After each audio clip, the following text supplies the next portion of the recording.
Selamat pagi Bapak Ibu Saudara sekalian. Apa kabar? Apa kabar? Ada yang baik, ada yang luar biasa. Sekali lagi apa kabar? Baik luar biasa. Ini semua baik luar biasa atau paduan suara seperti biasanya. Adakah yang sedang tidak baik-baik saja, saudara? Adakah? Tentu ada ya. Dan saya senang bahwa kita pun bisa mengatakan bahwa ada yang sedang tidak baik-baik saja. Yang baik-baik saja Tuhan Yesus memberkati, puji Tuhan. Yang sedang tidak baik-baik saja, Tuhan juga memberkati dan akan menemani. Jadi lebih baik kita jujur dengan diri sendiri apa adanya di hadapan Tuhan. Itu serasa lebih otentik begitu ya. Nah ini terkait dengan bagaimana kita memasuki hari ini adalah hari Minggu kedua di tahun 2024. Betul ya? Nah saya mau tanya ini biasanya itu kalau masuk tahun baru orang bukan ribut ya, tapi sangat antusias bertanya-tanya tentang apa resolusi. Nah, Bapak Ibu di tahun 2024 ada yang sudah punya resolusi tahun 24? Atau mungkin kakak-kakak ada? Bisa dikatakan? Dalam hati nggak apa-apa lah ya. Tapi ada ya, tahun 2024 Bapak Ibu yang ada di depan juga, apa resolusinya tahun 2024?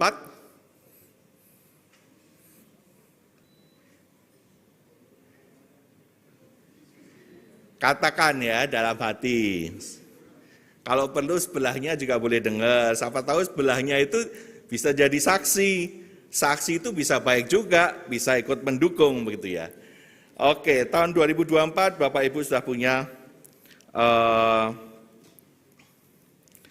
punya resolusi ya. Nah sekarang pertanyaannya setelah kita masuk di tahun 2024 meninggalkan tahun 2023,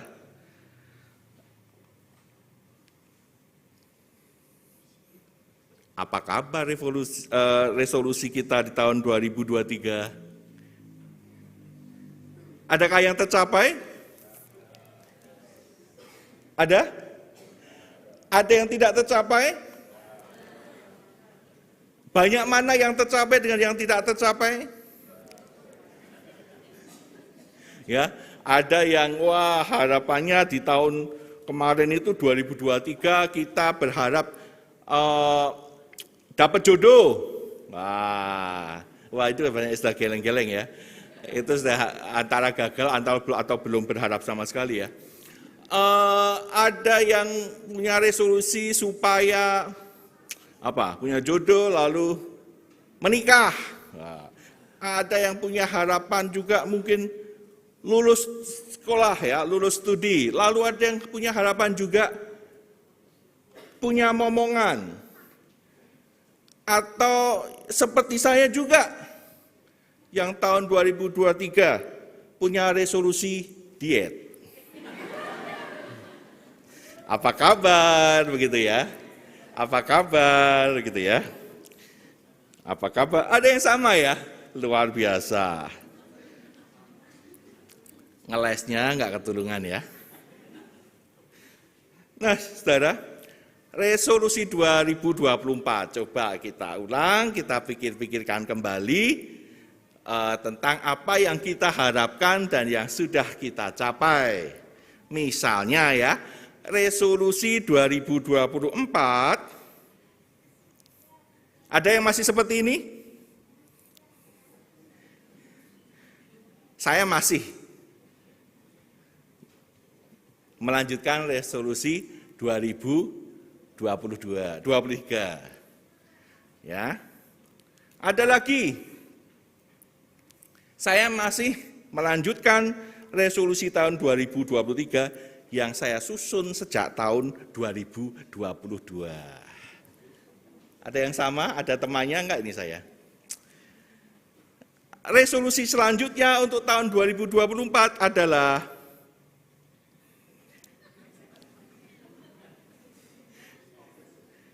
saya melanjutkan resolusi tahun 2023 yang saya susun sejak tahun 2022 dan sudah saya rencanakan dengan matang di tahun 2021. Saya ada temannya enggak ini? Ada juga ya, luar biasa. Yang selanjutnya,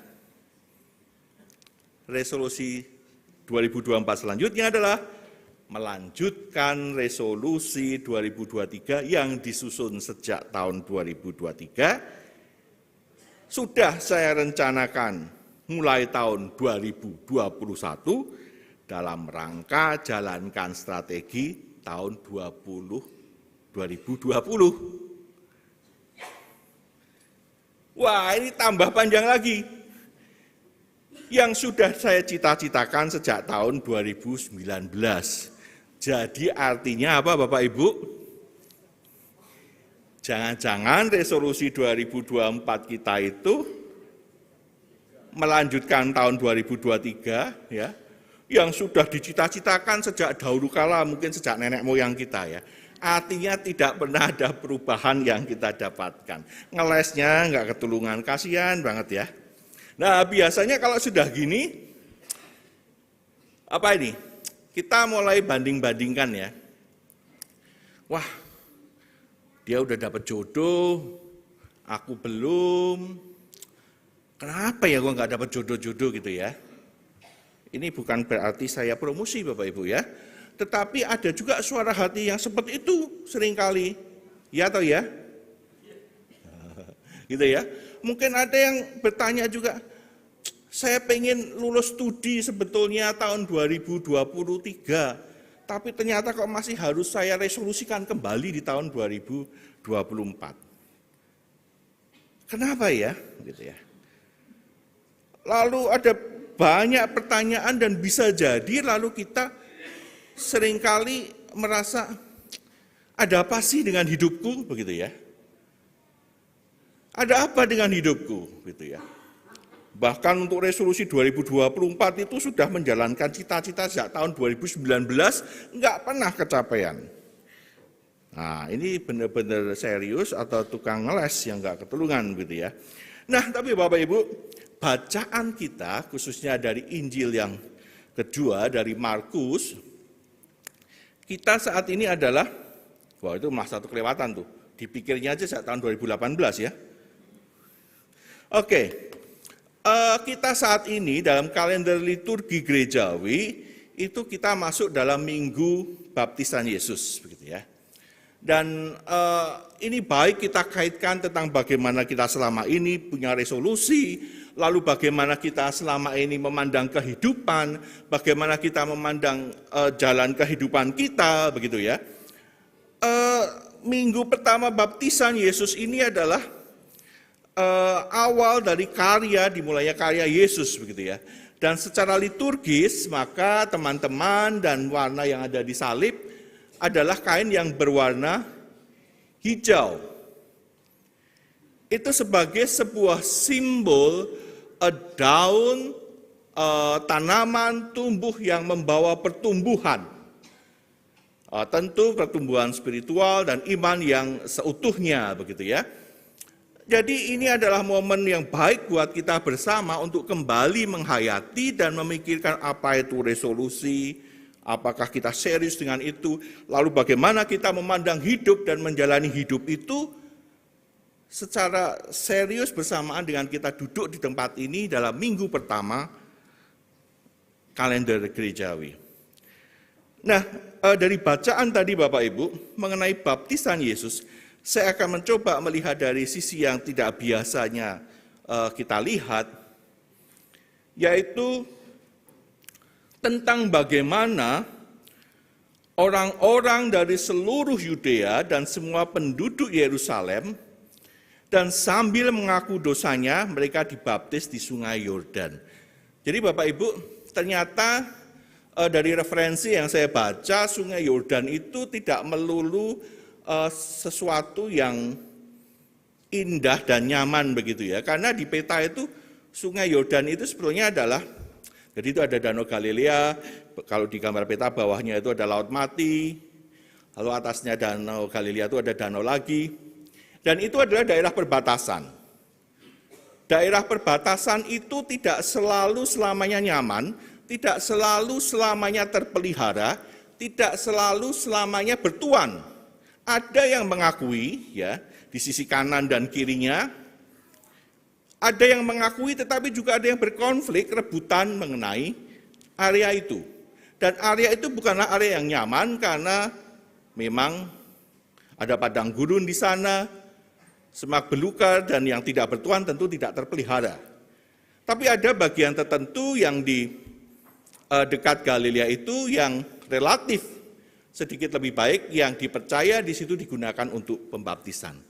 Tapi yang ingin ditekankan adalah bahwa kalau disebut Sungai Yordan itu tidak semata-mata selalu menjadi tempat yang paling nyaman.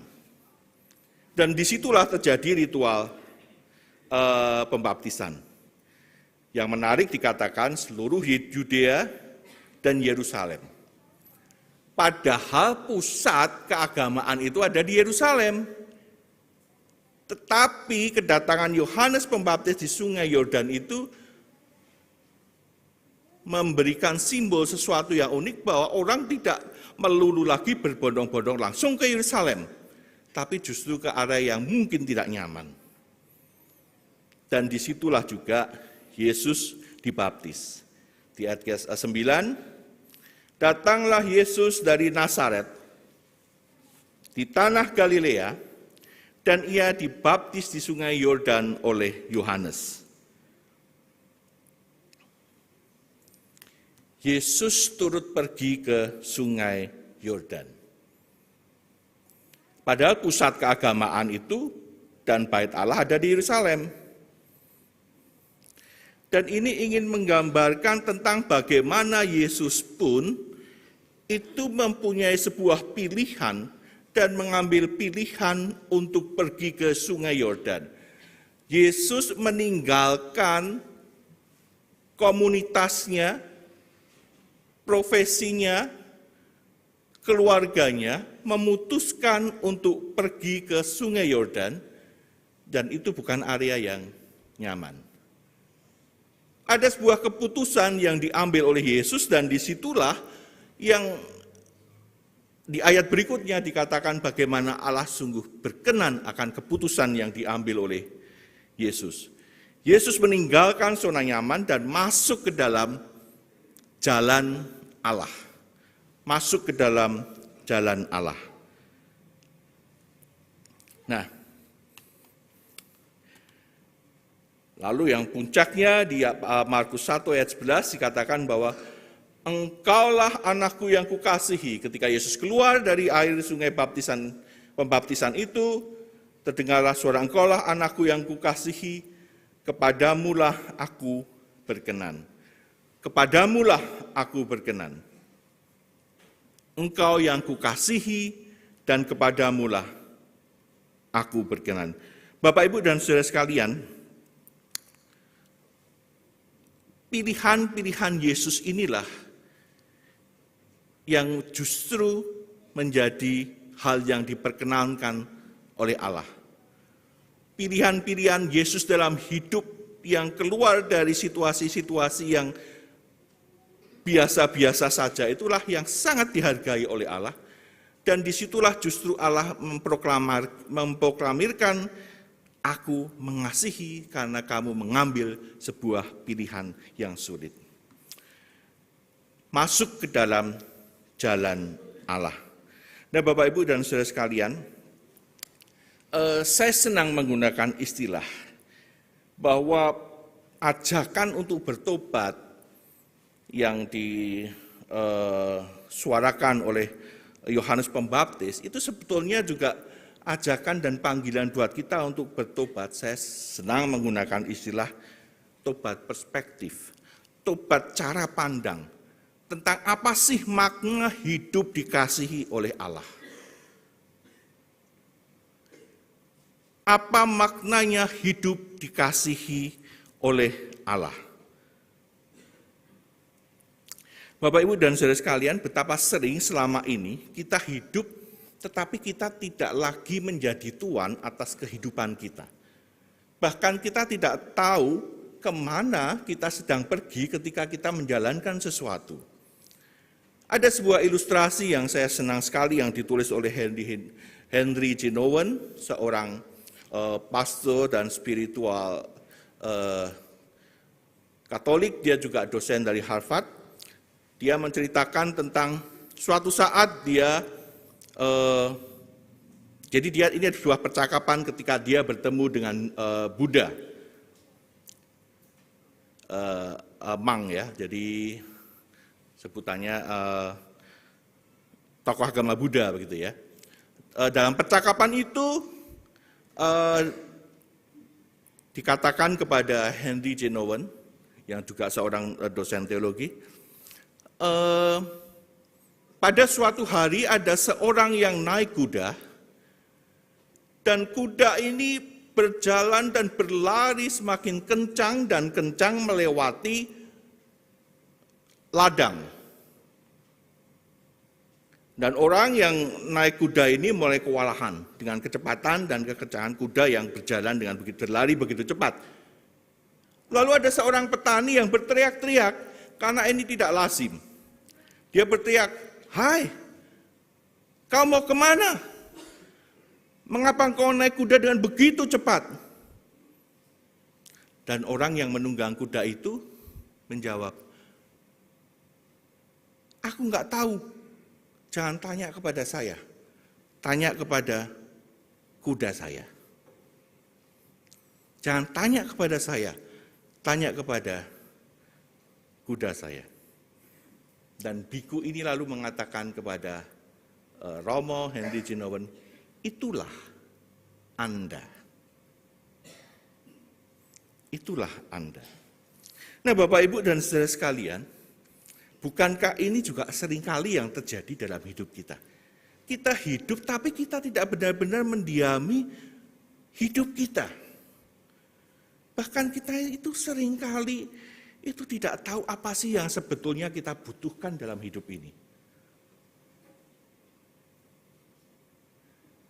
Kita hanya melakukan sesuatu mungkin karena orang lain, mungkin karena disuruh orang lain, mungkin karena harapan orang lain, dan bukan harapan kita,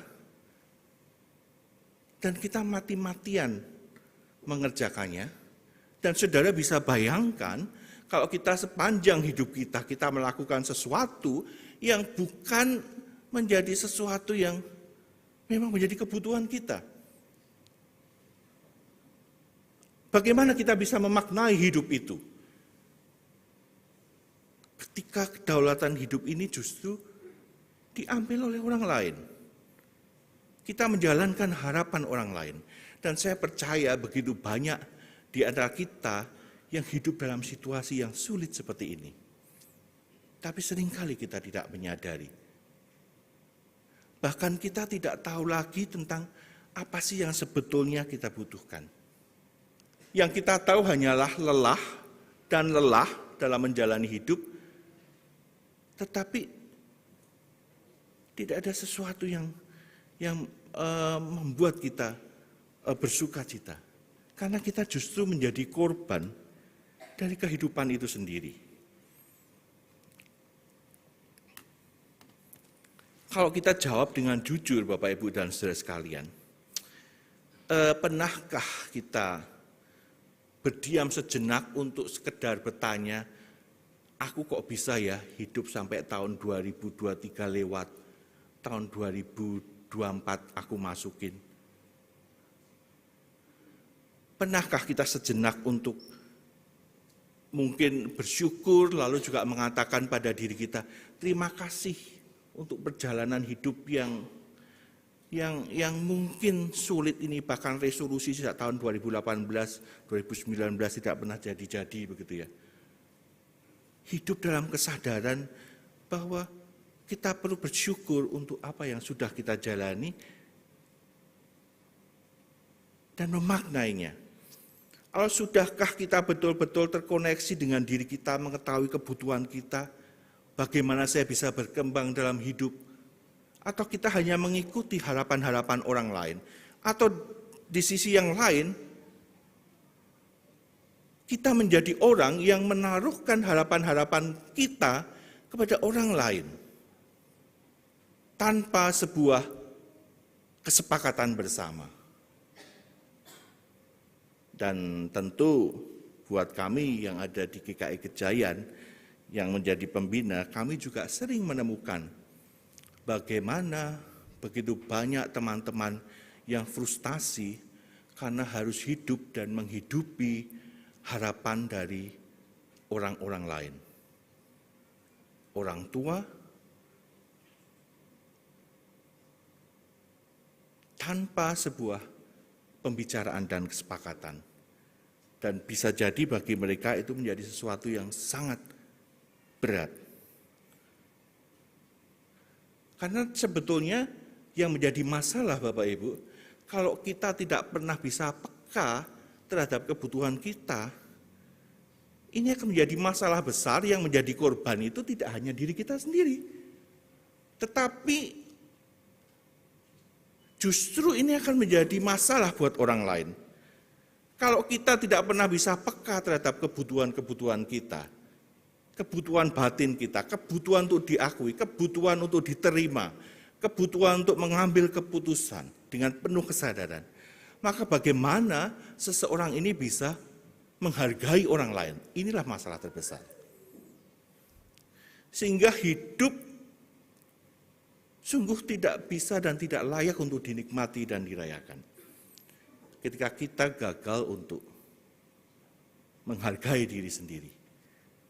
Karena kita akan menghasilkan atau menjadi orang yang juga tidak menghargai orang lain. Dan karena itu pertanyaan terpenting dalam hidup kita adalah, kita mau apa dengan hidup ini? Sebagaimana yang tadi dibaca dari bacaan Markus, kita diperdengarkan bagaimana Yesus mengambil pilihan-pilihan sulit sejak awal. Dia tidak langsung pergi ke Yerusalem, tapi dia mau ke Sungai Yordan bersama dengan orang lain. Dan di situ ada sebuah statement yang meneguhkan, dan juga ini menjadi peneguhan buat kita semua, bahwa Allah mengasihi kita. Allah mengasihi kita. Dan bekal itu kiranya menjadi teman, menjadi penguat kita dalam menjalani kehidupan. Bahwa hidup ini bukan sekedar gimmick begitu ya. Bukan sekedar untuk menyenangkan orang lain. Sementara kita kehilangan sukacita. Dan itu sangat melelahkan. Bahwa hidup ini juga bukanlah hidup yang instan. Yang sibuk menuntut diri sendiri untuk segera pergi ke Yerusalem. Menjadi besar dan menjadi pusat.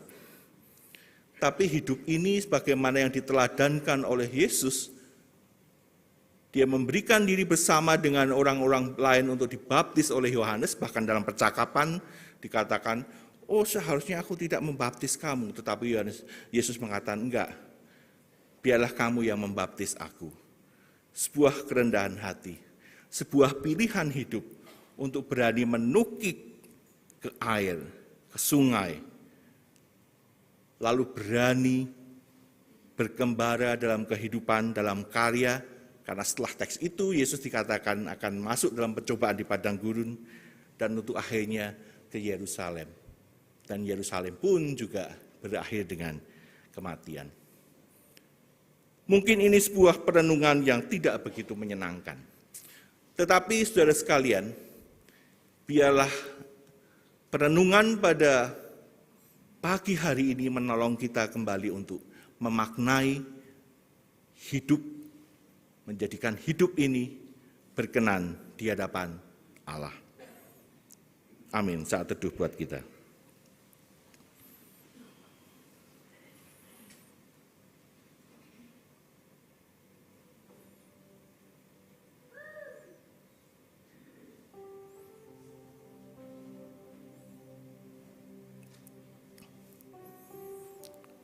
Saudara sekalian, marilah kita jujur di hadapan Tuhan. bagaimana selama ini kita menjalani dan menghidupi hidup ini.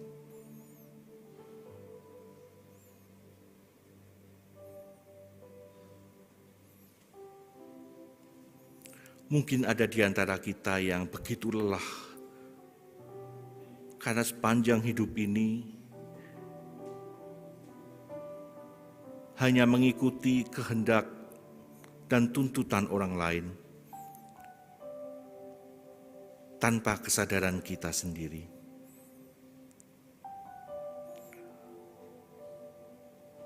Mungkin ada di antara kita yang menghidupi hidup ini dengan lewat begitu saja. Bahkan kita tidak tahu dan tidak bisa merayakan hidup. Tidak ada kegembiraan yang bisa kita temukan dalam hidup ini.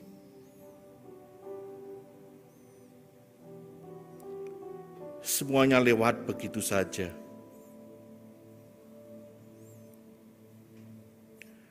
Atau mungkin juga di antara kita ada yang merasakan bahwa kita seperti seorang penunggang kuda yang seolah-olah begitu sibuk dengan segala aktivitas, pelayanan, dan apapun juga itu yang membuat kita begitu sibuk dan seperti gimmick dilihat orang hidup kita seolah-olah hidup yang begitu baik, hidup yang ideal, hidup yang luar biasa berdedikasi, tetapi hati kecil kita menangis. Bahwa kita tidak tahu mengapa dan untuk apa kita melakukan semuanya itu.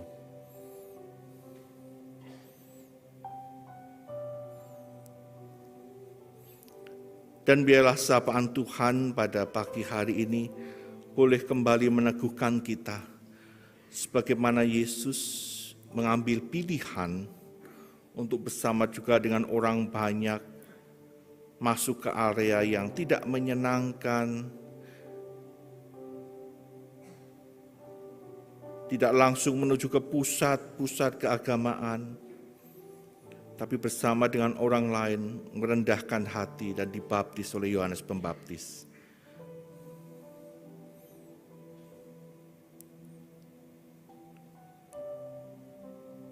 Dan biarlah Tuhan menyapa kita dan meneguhkan bahwa Engkau sungguh aku kasihi.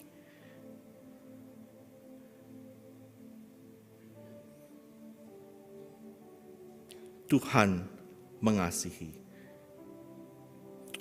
Bapa Surgawi, inilah kami dalam segala pergumulan kehidupan kami. Mungkin bagi orang lain hidup kami terlihat begitu baik dan ideal. Tetapi hati kecil kami sungguh merasa frustasi, sedih, karena kami tidak dapat memaknai hidup ini sebagai anugerah dari Tuhan. Dan biarlah Tuhan sendiri akan menolong kami, memampukan, menguatkan dan meneguhkan kami untuk berani mengambil pilihan-pilihan hidup bersama dengan Tuhan dan memulai kehidupan di tahun yang baru ini dengan berpengharapan kepada Kristus. Kiranya Tuhan menemani perjalanan kami. Amin.